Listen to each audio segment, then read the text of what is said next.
मेरी हिम्मत ही नहीं होती है, मैं बोल ही नहीं सकता उनको। रुकावट आई तो हमें भी लगा कि यार ये क्या हो गया। मैं योगी जी से ना कभी मिला हूँ, ना जानता हूँ। आपके दैनिक भास्कर के मंच में बोल रहा हूँ, किसी ने भी कह दिया कि ये प्रोपेगेंडा फ़िल्म है, तो मैं उसकी टिकट के मैं पैसे वापस करूँगा। नमस्कार, मैं हूं आशीष। आप देख रहे हैं दैनिक भास्कर। एक कमाल की फिल्म जिसकी हर तरफ चर्चा है, Ajay the untold story of a Yogi. और इस समय दो ऐसे अजीमो शान मेहमान मेरे साथ मौजूद हैं।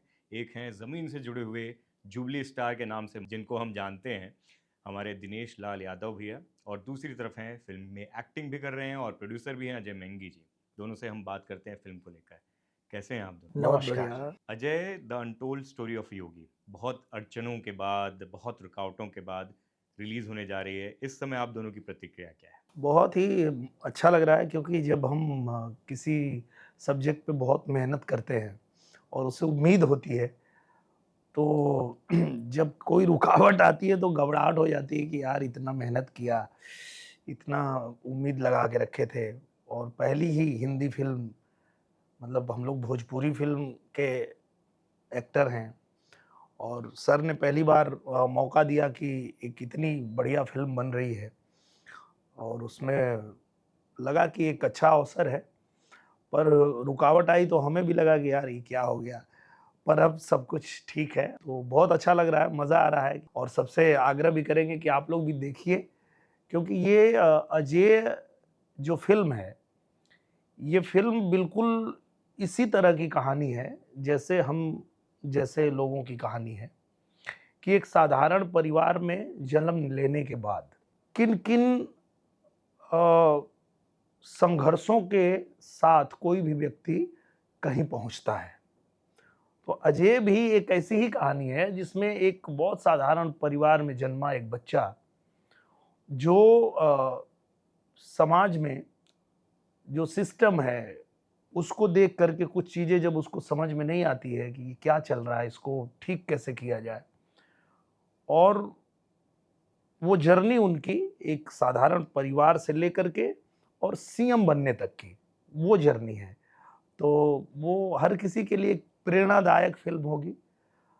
जो भी माँ-बाप अपने बच्चों के साथ देखेंगे, तो वो एक तरह से अपने बच्चों को एक प्रेरणादायी फ़िल्म दिखाएँगे, जिसमें कि उनको अपने जीवन में कुछ भी हासिल करना है, तो उनको किस तरह का संघर्ष करना पड़ेगा, कैसी मेहनत करनी पड़ेगी, कितना कमिटमेंट करना पड़ेगा, वो सारी चीज़ें जो है वो अजय फ़िल्म में है। तो इसलिए भी हमारे लिए बहुत ख़ास है, और मैं उम्मीद करता हूँ कि दर्शकों को बहुत पसंद आएगी। और आपका रोल, आपका किरदार बहुत इम्पोर्टेंट है। हम लोग के आप बिल्कुल, आप प्रतिनिधि ही बने हुए हमारे जो पत्रकार बंधु हैं, उनका किरदार निभाने का मुझे पहली बार अवसर मिला, और मुझे बहुत मज़ा आया। लेकिन अजय जी, आपके आपके संघर्षों की उसका एक रिजल्ट है कि वो अथक प्रयास सब अब जब बड़े पर्दे पर इतने सारे लोग देखेंगे, तो वो इस समय आपकी खुद की अनुभूति क्या है? देखिए, हम एज़ ए सम्राट सिनेमैटिक, हम चाहते हैं यहाँ के मिट्टी से जुड़ी कहानियाँ सुनाने, कि हमारा ग्रास रूट क्या है? हम जितने भी ऋषि-मुनि जो भी हैं, हम समाज के लिए क्या सुधार कर सकते हैं? जब मैंने पढ़ना चालू किया, तो सबसे पहले मुझे हिंदुस्तान के अंदर सबसे ज़्यादा चेंजेस जो है, वो नज़र आई उत्तर प्रदेश में।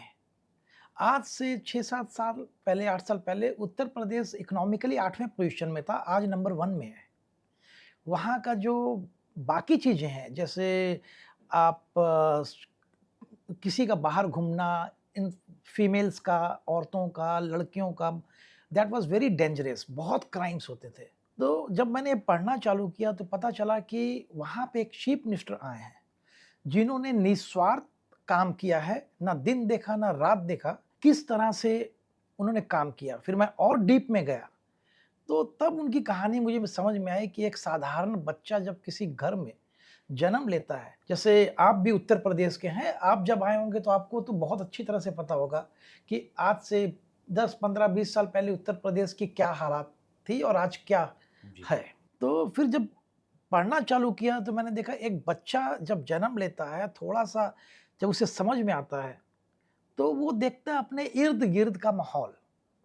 उसे समझ में आता है कि हर जगह अत्याचार चल रहे हैं, लड़ाइयाँ चल रही हैं, किसी पे कोई कब्जा कर रहा है, किसी पे कोई कुछ कर रहा है। तो उन्होंने जब देखा कि ये मेरे अकेले के वश में नहीं है, और जब वो सुधार करने गए इस चीज़ का, तो अकेले कर नहीं सकते थे, तो उन्होंने फिर जब कहा कि मुझे समाज के लिए सुधार करना है। समाज का सुधार करने के लिए वो मठ में गए, और फिर उसके बाद आपके सामने है जो हुआ। ये कहानी मठ तक ही ख़त्म होती है। जो इंसान योगी जी को जानना चाहते हैं, ये वो कहानी है कि कोई बच्चा कैसे, और मुझे पूरा विश्वास है इसमें जितने भी लोग हैं, भले वो सर हों या अपने अनंत हों, एवरीवन, डायरेक्टर हों, सब ने बहुत बहुत बहुत अच्छा काम किया है। मैं गलत नहीं हूँ तो ये शांतनु गुप्ता जी की जो बुक है monk who become the chief minister उसी पे आधारित है? जी हाँ, आप सही बोल रहे हैं। ये जो है the monk who became chief minister, Shantanu ji की किताब से हमने ली है, और इसमें कुछ एडिशनल फिक्शनल्स भी हमने ऐड किया है उस, क्योंकि कहानी को अच्छी बनाने के लिए। और ये कहानी आपको एज ए, इससे पहले जब भी आप बायोपिक देखते थे तो आपको लगता था कि एक डॉक्यूमेंट्री देख रहे हैं, कि एक कहानी है पर्दे पे चल रही है, उसका इतिहास बता रही है। लेकिन इसमें ऐसा एकदम नहीं है। इसमें ये कंप्लीट पैकेज है, जिसमें गाने भी हैं, उनकी कहानी भी है। और आपने जो कास्टिंग की है वो कमाल है। एक तरफ दिनेश भाई को लिया है आपने पत्रकार के रिप्रेजेंटेटिव के तौर पर, और वो ऐड करते हैं ह्यूमर, विट, और जो जिस तरीके से हम लोग सच्चाई सामने लाने की कोशिश करते हैं उन चीज़ों को। उसके अलावा अनंत हैं, अनंत को 12 फिल्म देखा, बहुत ही कमाल का रोल किया। ये कास्टिंग जो थी आपकी इतनी एप्ट, और जो अभी हमें पर्दे पर देख के इतना कमाल लग रहा है यूट्यूब और बाकी जगह जब हम देख रहे हैं, कितनी मुश्किल थी, चैलेंजिंग थी आपके लिए? देखिए, सबसे पहले हम लेना चाहते थे उन लोगों को जो ज़मीन की मिट्टी से जुड़े हों। जैसे अपने सर हैं, इन्होंने भी हल चलाया है, इन्होंने भी एकदम ग्रास रूट पे जाके काम किया है, इसीलिए पूरी हिंदुस्तान इनसे प्यार करता है। वैसे ही अपने अनंत जी हैं, और अनंत जी भी वहीं से आते हैं, उत्तराखंड से। पहले तो उत्तर प्रदेश एक ही था, तो जो योगी जी हैं ये भी वहीं के हैं। तो जो शब्दावली है, जैसे यूपी में भी आप देखोगे उच्चारण थोड़े थोड़े अलग हो जाते हैं, पहाड़ों के उच्चारण बिल्कुल, में और बिल्कुल। इस तरफ के उच्चारणों कोश में। कोश में बदलता है वो। हाँ हाँ, तो इसलिए हमने पूरी ईमानदारी और सच्चाई से ऐसे ऐसे इस कहानी में, जैसे श्री राम जी हैं तो इनका कैरेक्टर एज ए भरत है, यदि आप रामायण को ले लिया जाए तो। कहना जरा सा वो है, लेकिन इन लोगों ने बहुत बहुत बहुत मेहनत करके अपने किरदार को निभाया है। दिनेश भैया, आपको इतना प्यार मिला है, और आप मतलब वो सिर्फ स्टार के तौर पे नहीं, इंसान के तौर पे भी एक अलग कनेक्शन है आपके साथ, जैसे हम बात कर रहे थे। जब हिंदी फिल्म में इस तरह का रोल मिला, क्या चीज़ आपको एक्साइट की, क्या चीज़ आपको ऐसा लगा कि इसको करना चाहिए? क्योंकि मुझे मालूम है इसके पहले भी ऑफर्स आते थे आपके। बिल्कुल। मैंने जब ये बुक पढ़ी और स्क्रिप्ट पढ़ा, तो मुझे सच में वही रियलाइज़ हुआ कि एक फ़िल्म ऐसी ही होनी चाहिए, जो जब कोई देखने जाए तो वो उसको इंस्पिरेशन मिले, अपने जीवन में कुछ करने का। वो पैदा कहीं भी हुआ हो, वो कितने भी गरीबी में पैदा हुआ हो, कितने भी ऐसे जगह पे छोटे गाँव में पैदा हुआ हो, पर अगर उसके अंदर एक आग है कुछ करने की, या समाज में कुछ भी उसको गलत लगता है और उसको बदलने की आग है, तो वो क्या-क्या कर सकता है, ये उसमें मुझे दिखा। तो मुझे लगा एकदम सही सब्जेक्ट है, और ये फ़िल्म अगर बन रही है और उसका पार्ट बनने का अवसर मुझे मिल रहा है तो मैं ज़रूर करूँगा। और सर ने जैसे मुझे बताया, मैंने कहा एकदम मैं करूँगा। और चूँकि मैं रियल लाइफ़ में योगी जी के साथ में बहुत सारा मंच शेयर करता हूँ, मैं बहुत सारी सभाएँ उनके साथ करता हूँ, तो मैं पर्सनली भी उनको बहुत अच्छे से जानता हूँ। तो जब हम लोग फ़िल्म कर रहे थे, तो जैसी बात आई अनंत भाई की, जो योगी जी का किरदार निभा रहे हैं, वो इतना बखूबी निभा रहे थे कि कभी-कभी मुझे ऐसा लगता था कि मैं योगी जी से ही बात कर रहा हूँ।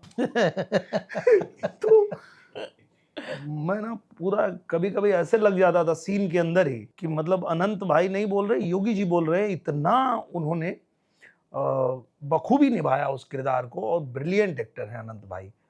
मैं जितनी भी तारीफ़ करूँ कम है और बिल्कुल सर ने सही कहा कि वो एकदम परफेक्ट कास्टिंग है और चूँकि वहीं से पहाड़ एरिया से वो भी हैं, तो कुछ भी उन्होंने मतलब महसूस ही नहीं होने दिया कि ये योगी जी का किरदार निभा रहे हैं तो कहीं से भी ये नहीं योगी जी लग रहे हैं। वो बहुत बेस्ट पार्ट है और लोगों को चूँकि अनंत भाई ने और भी बहुत सारा काम किया जिसे लोगों ने बहुत पसंद किया, बहुत सराहा है। हम लोग और भी बहुत सारा काम साथ में कर रहे हैं। अभी हम लोगों ने मामला लीगल है साथ में किया उनके। तो वहाँ उनका अलग है और यहाँ बिल्कुल वो एकदम मैं ये कह सकता हूँ कि वो जितने दिन तक शूट चल रहा था ना, वो बिल्कुल योगी जी ही बन गए थे। क्या बात है। तो वो कमाल का और मेरे ख्याल से जो आपका किरदार है उसको निभाने में आपको आसानी हुई होगी, क्योंकि आपका खुद का पत्रकारों से रिश्ता बहुत सालों का है और बिल्कुल। एक उनके साथ वो भाईचारा वाला टूट उठता हाँ, है, इसलिए भी। और देखिए ना कि जब मैं गाँव में था और जब मैं एल्बम गाता था, तो वहाँ से मुझे जो पत्रकार भाई हैं, उनके साथ में मुझे उनका सपोर्ट भी मिलता था और साथ भी मिलता था और मैं देखता था कि एक एल्बम आया तो उसके बारे में भी लिखा जा रहा है, मुझसे भी पूछा जा रहा है, इंटरव्यू ले रहे हैं। तो वो जो पूरी मेरी जर्नी है, वो उनके साथ में ही रही है। तो वो एंगल भी मुझे बड़ा अच्छे से पता था कि वो किस तरह से चलता है। तो मैंने उसी को पूरी तरह से उसमें उतारने की कोशिश किया है। अजय जी, आप खुद झारखंड के जमशेदपुर जी के हाँ। हैं। पहले अविभाजित जब बिहार था तब तो इकट्ठा ही हाँ, था। हाँ, हाँ। वहाँ से अमेरिका गए। जी। उसके बाद कैसे भारतीय धरतियों की कहानी, भारतीय धरती की कहानी और वैसे ग्रास रूट लेवल के ऐसे लोगों की कहानी जो समाज में एक बदलाव ला रहे हैं, वो लाने की आपने सोची? देखिए, जैसे मेरी कहानी ऐसी थी कि 1990 में 91 में करीब, मैं मुंबई में था। I was struggling as a जैसे हर इंसान स्ट्रगल करता है। तो काम उन दिनों में 2 ही चैनल होते थे, या तो जीटीवी या दूरदर्शन और एक फ़िल्म। फ़िल्म में काम मिलना तो नथिंग टू इम्पॉसिबल था।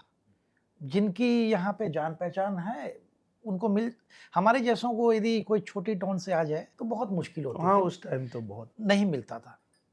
तो मैं और उसके बाद हम चले गए वापस। एक सीरियल में काम मिला, कैंपस सीरियल आता था, शायद आपको पता होगा। पता है, बहुत फेमस था।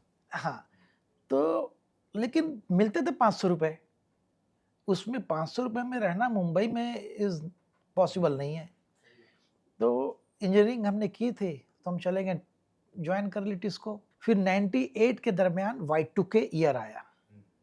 Y2K के टाइम मैं गया यूएस। फिर यूएस में जब मैं मुंबई से जमशेदपुर गया था, मैंने कहा मैं मुंबई तब आऊँगा जब टेबल के दूसरी तरफ बैठूँगा और मैं काम माँगने नहीं आऊँगा दोबारा। मैं चला गया उसके बाद।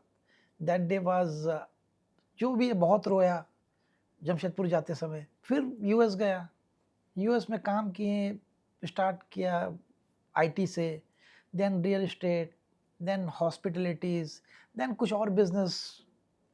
फिर 2017 के दरमियान इंडियन प्राइम मिनिस्टर से मुलाकात हुई, कन्वेंशन थी। तो इन्होंने कन्विंस किया कि आप जितने यहाँ के इंडियन सक्सेस इंडियन हैं, इंडिया के लिए कुछ करिए, go and invest, create the employment. तो हमारे साथ करीब-करीब 1500 से 2000 लड़के थे। तो सब ने कहा चलो देखते हैं। तो फिर उसके बाद हम 18 नहीं 20 आ गया तब तक। तो कोविड आ गया। कोविड आ गया तो 2 साल फिर और टल गया। देन 22 में शांतनु जी से मुलाकात हुई। तो मैं बोला चलो यहीं से इन्वेस्टमेंट चालू करते हैं, देन वी कैन एक्सपेंड कि और क्या-क्या जो भी करना यूपीज़ में hospitalities and other businesses will go further, यहाँ से स्टार्ट किया जाए। और प्यार तो बचपन से ही था इंडिया के प्रति। और एक्टिंग के लिए भी और हाँ। फिल्मों के लिए भी। हाँ, तो बस लेकिन 35 साल लग गए इस काम में। लेकिन अड़चनें बहुत आई। आप दोनों से पूछना चाहूँगा, क्योंकि सीबीएफसी के बारे में और कितने कट्स लगे, ये सब तो मतलब चर्चा में था ही, खबरों में थे। किस तरीके से एनओसी से लेके फिर कोर्ट कचहरी जाने तक तो इन अड़चनों के बारे में बताइए जो सीबीएफसी के द्वारा या ये सब चीजें जो आपको झेलनी पड़ी। देखिए, हमने बहुत खूबसूरत पिक्चर बनाई थी और हमें ये पता था, पहले तो मैं एक चीज़ क्लियर कर दूँ कि मैं योगी जी से ना कभी मिला हूँ, ना जानता हूँ, ना मैंने तो किताब देखी है और किताब पे पिक्चर बनाई है। तो मुझे तो बाकी पता नहीं है। मैंने किताब की एनओसी ली है राइट शांतनु जी से, उसकी मेरे पास थी नो ऑब्जेक्शन। तो कोर्ट ने फिर कहा कि नहीं, एनओसी की तो कभी ज़रूरत नहीं पड़ती है, ऐसा कोई संविधान है नहीं हिंदुस्तान के अंदर कि जिसमें एनओसी की ज़रूरत पड़े। एनओसी मतलब योगी जी से? हाँ, योगी जी से। बोला कभी भी किसी की भी कहानी बनाने के लिए किसी भी इंसान की नो ऑब्जेक्शन सर्टिफिकेट की ज़रूरत नहीं है, कोर्ट ने कहा। तो इन्होंने, यदि मैं डिटेल में जाऊँगा ना बहुत लंबा हो जी। जाएगा।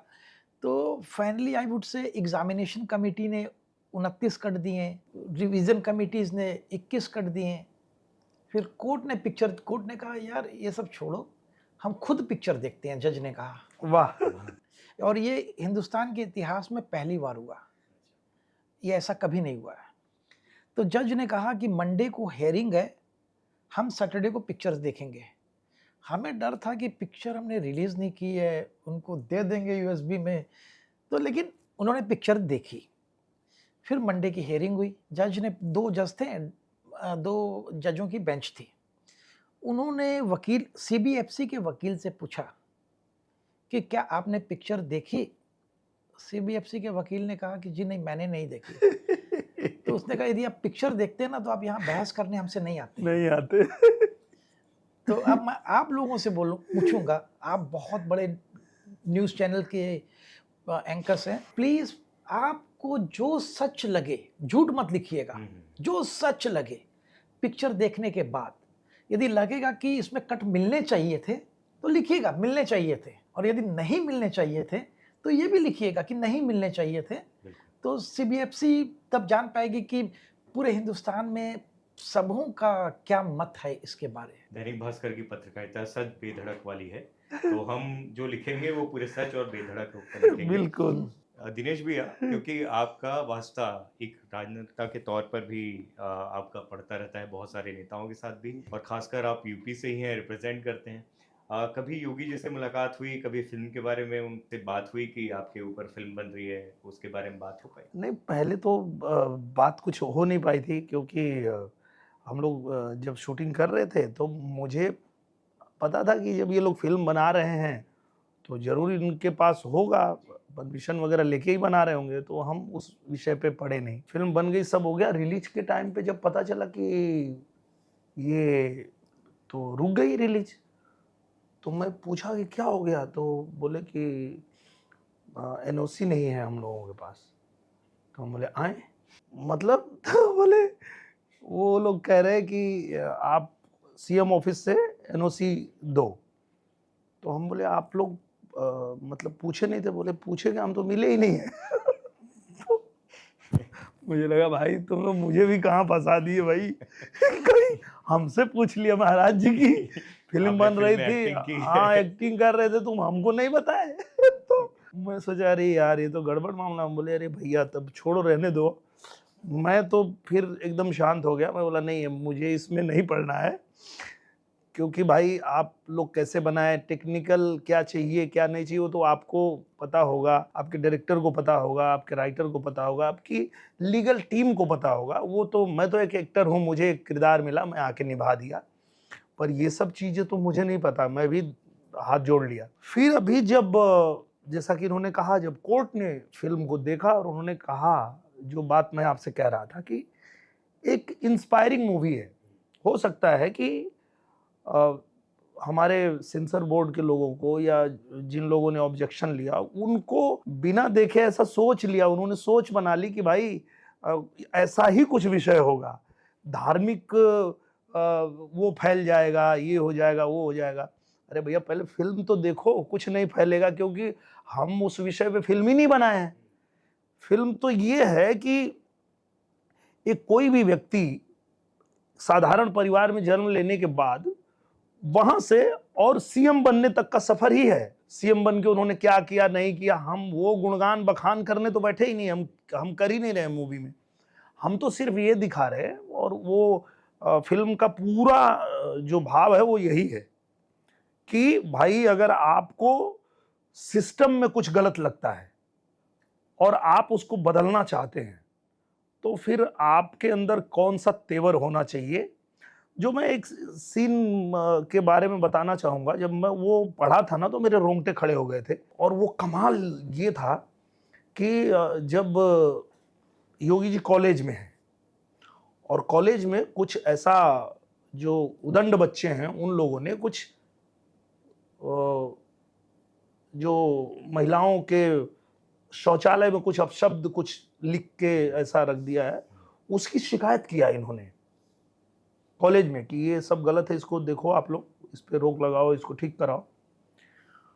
और जब उस पर नहीं रोक लगा तो उन्होंने जाके वहां ताला मार दिया।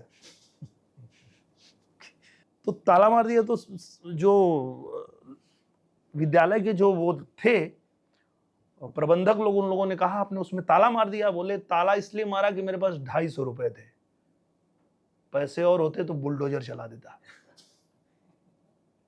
ये तेवर जो है पढ़ाई के समय ही था। वो जो बुलडोजर बाबा के नाम से वो आज बुलडोजर नहीं चला रहे हैं भाई, वो तेवर कहां से है वो देखो आप, फिर आपको पता चलेगा जड़ दिखा रही है कि कोई व्यक्ति अपने जीवन में कुछ भी बना है, कुछ भी कर रहा है, तो वो किन चीजों को झेल के यहां तक पहुंचा है और उसके अंदर उसको बदलने का कितना भाव है। तब जाके आज वो आदमी कहीं भी कुछ गलत हो रहा है तो बोल रहे हैं कि तो सीधा बुलडोजर चल जाएगा। तब आप अगर व्यवस्था में बदलाव चाहते हैं तो व्यवस्था में बदलाव, जब वो भी सीक्वेंस मुझे बहुत सही लगा कि वो जब अभी राजनीति में नहीं थे और कुछ ऐसी घटना हुई थी गोरखपुर में जिसकी शिकायत लेके वो चले गए थे डीएम के पास कि भाई ये गलत हो रहा है और आप इसको ठीक करवाओ। तो वो जो भी थे वो चढ़ गए कि आप हो कौन, मेरे से ये सवाल करने वाले, आप कौन हो, आप विधायक हो, एमपी हो, सीएम हो, कौन हो आप। तो उनको लगा अच्छा हमको कुछ बनना पड़ेगा तुमसे बात करने के लिए।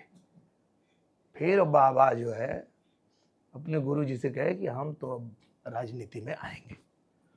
फिर राजनीति में आए और कहा कि अगर सिस्टम को बदलने के लिए हमें राजनीति में आना पड़ेगा, लोगों के लिए काम करने के लिए, समाज सेवा करने के लिए, इस अव्यवस्था को सुधारने के लिए आना पड़ेगा तो हम तैयार हैं। और आए और फिर जैसे चुने गए उसके बाद सीधा डीएम के ऑफिस के बाहर ही जाके बैठ गए जहां हमारा ये गाना आता है, आपने ट्रेलर में देखा हो, देखो बाबा बैठ गया योगी, बाबा बैठ गया, ये गाना वही है।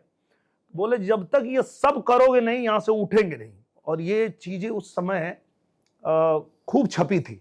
45 घंटा बैठे रहे थे। हाँ, और ये जो मैंने किरदार निभाया है पत्रकार का, उसने छापा था कि बाबा बैठ गया। दिनेश भैया जिस अंदाज में नरेट कर रहे हैं ना, मैं विजुलाइज कर रहा हूँ और एक पूरी कॉमर्शियल फिल्म की हर फुट लिए हुए फिल्म Yes, है, sir. ऐसे मुझे दिखाई देता है। एब्सोल्यूट, ये फिल्म मैं आपको गारंटेड कह सकता हूँ सर। आप फिल्म के बाद अपना जो भी रिव्यू दीजिएगा, ये फिल्म इंडियाज में ना एक सोच बदलेगी कि बायोपिक का मतलब होता क्या है। ये पिक्चर को देखने के बाद कि बायोपिक का मतलब ये नहीं होता कि 1915 में आपका जन्म हुआ, 1925 में ये हुआ, 1930 में ये, आप चले जा रहे हैं। नहीं नहीं नहीं, बायोपिक दिखा रहे हैं, ऑडियंस को भी इंगेज होना चाहिए उसमें कि वो जब देख रहे हैं तो उसको लग रहा है कि he is engaging with you. Ajay ji, Dinesh ji, एक और चीज़, बहुत इस तरह की जब फिल्में बनती है ना, जैसे पीएम मोदी के ऊपर जब फिल्म बनी तो बहुत सारे जो विपक्ष के लोग हैं या आलोचक हैं वो ये बोलते हैं कि प्रोपेगेंडा फैलाने के लिए या किसी पार्टी विशेष या व्यक्ति को उनको खुश करने के लिए इस तरह की फिल्में बनाई जा रही है। आप ऐसे आलोचकों को क्या जवाब? सर आप पिक्चर्स देखिए, पिक्चर देखिए, यदि किसी ने भी पूरे हिंदुस्तान में, मैं आपके दैनिक भास्कर के मंच में बोल रहा हूँ, किसी ने भी कह दिया कि ये प्रोपेगेंडा फिल्म है तो मैं उसकी टिकट के मैं पैसे वापस करूंगा। एक भी इंसान ने कह दिया कि ये प्रोपेगेंडा फिल्म है। हाँ, और सच बात यही है कि जब मैंने भी स्क्रिप्ट सुना तो मुझे लगा कि भाई ये जो फिल्म बन रही है ये कमाल की फिल्म है और ये एक तरह से प्रेरणा है हर किसी के लिए। जो भी देखेगा उसको अपने जीवन में कुछ बनना है, कुछ करना है, कुछ बदलाव लाना है, कुछ उसकी सोच है, तो उसको कितना त्याग, कितना तपस्या, कितना संघर्ष और कितना उसको बोल्ड होना पड़ेगा, तब जाके कि ऐसा नहीं, या तो कुछ गलत हो रहा है और आपको गलत लग रहा है तो या तो आप उसको चुपचाप झेलो और या तो उसको बदलो, बदल के दिखाओ कि भाई ये गलत है, मैं इसको बदल दूंगा। तो वो करने के लिए आपको क्या मादा होना चाहिए, क्या आपका जज्बा होना चाहिए, वो ये फिल्म बताती है। अजय जी, आखिर में क्योंकि अब फिल्म रिलीज होने जा रही है और उम्मीद है, जैसा कि ट्रेलर में दिख रहा है, कि फिल्म लोग देखेंगे और चलेगी भी। अगर फिल्म चलती है तो इसका पार्ट 2 भी बनेगा? देखिए सर, योगी जी की कहानी में ना पार्ट इसकी लिमिट नहीं है। हमने तो सिर्फ एक छोटा सा पक्ष दिखाया उसकी। इवन बिफोर इलेक्शन उसमें बहुत पार्ट्स हैं उसी के ही। हम बिफोर इलेक्शंस में ये भी चलेंगे। वो इतने महान व्यक्ति हैं ना, इतने महान व्यक्ति हैं कि उसकी कहानी में बहुत सारी चीजें हैं। अभी हमने एक पहलू सिर्फ पकड़ा है। योगी जी को दिखाना चाहोगे फिल्म आप? देखिए जी, वो इतने महान व्यक्ति हैं, उनके पास इतना काम है, समाज सुधार, हॉस्पिटल बनवाने, सड़कें बनवानी, सब। यदि हमें कभी ऐसी अपॉर्चुनिटी मिली तो मैं जरूर मिलना चाहूंगा उनसे। आपके पास सही रिप्रेजेंटेटिव भी हैं, मैसेंजर हैं, मेरी- मीडिया से ज्यादा सही कौन होगा? पर मेरी हिम्मत ही नहीं होती है, मैं बोल ही नहीं सकता उनको कि आप फिल्म देखिए, क्योंकि सच कह रहे हैं, मैं उनको जब भी मिलता हूँ मैं देखता हूँ कि मतलब इतने सवेरे सवेरे उठ करके और दिन भर जिस तरह से वो काम करते रहते बिना थके बिना रुके, तो उसमें ये कहना कि आप 2.5 घंटे फिल्म देखिए, ये तो मेरे बस का बात नहीं है भैया। मैं तो नहीं बोल सकता उनको, क्योंकि जिस जगह पे वो बैठे हैं उनके ऊपर बहुत बड़ी जिम्मेदारी है और बखूबी उसको वो निभा रहे हैं। और हम लोग कलाकार हैं और हमारी जो जिम्मेदारी है कि अगर कुछ समाज में अच्छा हो रहा है तो उसको अपने कला के माध्यम से हम कैसे समाज में पहुंचाएं, वो हम अपना काम कर रहे हैं, वो अपना काम कर रहे हैं। तो अच्छा तो यही होगा कि हम लोग उनको ना बोले कि आप देखिए। पूरे देश भर में तो प्रमोशन एकदम जोर शोर में चल रहा है और पता चल भी रहा है, फिल्म के बारे में बज़ है। लखनऊ और गोरखपुर के लिए आपने क्या कुछ अलग सोचा है? देखिए, आज ही सुबह मुझे लखनऊ से एक, शायद आप लोग जानते होंगे, उनके अजीत चतुर्वेदी, उन्होंने कॉल किया था। सर, आपका मैंने कल एक गाना सुना और मैं रो पड़ा उस गाने को सुन के। उन्हें गलियां गला, वाह, मैं रो पड़ा उस गाने को सुन के। मैं चाहता हूं कि इस फिल्म के डेली सुबह हमारे यहाँ पे FM, I don't know the number, मैं चाहता हूं कि आप लोगों को एंगेज करना। यदि आप सिर्फ 15 मिनट लाइव शो में हमें सब कोई दें, एक दिन डायरेक्टर, एक दिन एवरीवन, हाँ, तो हम कंटिन्यूस करना चाहते हैं। बिल्कुल हम लोग आपके साथ। करेंगे तो मैं करेंगे। बोला ठीक है, कोई बात नहीं। तो क्या बात है। कल मॉर्निंग में सामने से कॉल आया, हम लखनऊ से दूर ही रहना चाहते हैं। योगी जी कमाल है। क्योंकि गाने बहुत बेहतरीन हैं। बहुत अच्छा। 5 गाने हैं मेरे ख्याल से, हाँ जी, है ना? बहुत सुंदर गाने हैं, बी बहुत पराग से सुंदर। लेके सबसे दिनेश भैया से क्यों नहीं गाया? गाया मैंने जी, हाँ, फिर तो दिल खुश। ये गाना इन्हीं का- मैंने ही गाया। इन्हीं का तो देखो बाबा बैठ गया, योगी बाबा बैठ गया, ये गाना मैंने गाया। ये आपके स्टाइल से थोड़ा अलग अंदाज में गाया है हाँ, ना? मीत बदस ने हाँ, गवाया है और बहुत कमाल। इन्होंने गाया है, बी प्राग ने गाया है, सोनू निगम ने गाया है, जय किशोरी जी ने गाया है, मिक्का सिंह ने गाया है। आपने पूरा जो एक अच्छे व्यंजन के लिए जितनी सामग्री चाहिए सब डाल दी है। और फिर मैं बोलूँगा आइसिंग ऑन द केक, अगर दिनेश भैया ने जो गाया है वो आपके ट्रेलर में भी है और इतना ऐप्ट बैठता है, और जिस तरीके से उन्होंने सीन के हिसाब से बताया, बहुत कमाल है। आइसिंग ऑन द केक से ज़्यादा मैं बोलूँगा एक मिट्टी से जुड़े इंसान ने इस मिट्टी में आके इस फिल्म को बनाया है। आखिर में अपने दर्शकों को आप क्या कहना चाहोगे? आइए देखिए इस पिक्चर को, हमने बहुत मेहनत और ईमानदारी से बनाई है। यदि आपको जो भी हो आपके दिल में, अच्छी लगे खराब लगे, ज़रूर कमेंट लिख के भेजिएगा दैनिक भास्कर के मंच पे, अच्छी है या ख़राब है। प्लीज़, यदि आपका सहयोग रहा तो इसके और भी आपको कंटिन्यूटी पार्ट्स देखने को मिलेंगे।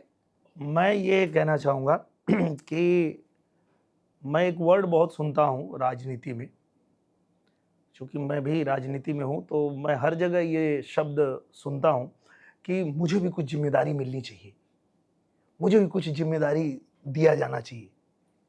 जिन लोगों को भी लगता है ना कि उनको कुछ ज़िम्मेदारी मिलनी चाहिए, तो ज़िम्मेदारी मिलने के बाद निभाना कैसे चाहिए, अगर ये सीखना है तो आपको अजय देखना चाहिए। आप किसी फ़ील्ड में हैं, सिर्फ़ राजनीति नहीं, वेल सेड। सिर्फ़ राजनीति नहीं, आप कहीं भी हैं, आप कहीं कैमरामैन हैं, आप कहीं एंकर हैं, कहीं आप पत्रकार हैं, कहीं आप हीरो हैं, कहीं आप किसी फ़ील्ड में कहीं भी कुछ भी काम कर रहे हैं और आप अपने लिए चाहते हैं कि मुझे कुछ ज़िम्मेदारी दी जाए, तो वो ज़िम्मेदारी लेने के बाद उसको निभाना कैसे है, ये अगर आप सीखना चाहते हैं तो आपको अजय देखनी चाहिए। जो फ़िल्म करके मुझे भी वो समझ में आया कि ज़िम्मेदारी मिलनी बड़ी बात नहीं है। जनता आपको ज़िम्मेदारी दे देगी, कोई कंपनी आपको ज़िम्मेदारी दे देगी, लेकिन उसको निभाना कैसे है, उसके लिए क्या कमिटमेंट चाहिए, वो सीखना है तो आपको एक बार अजय ज़रूर देखनी चाहिए।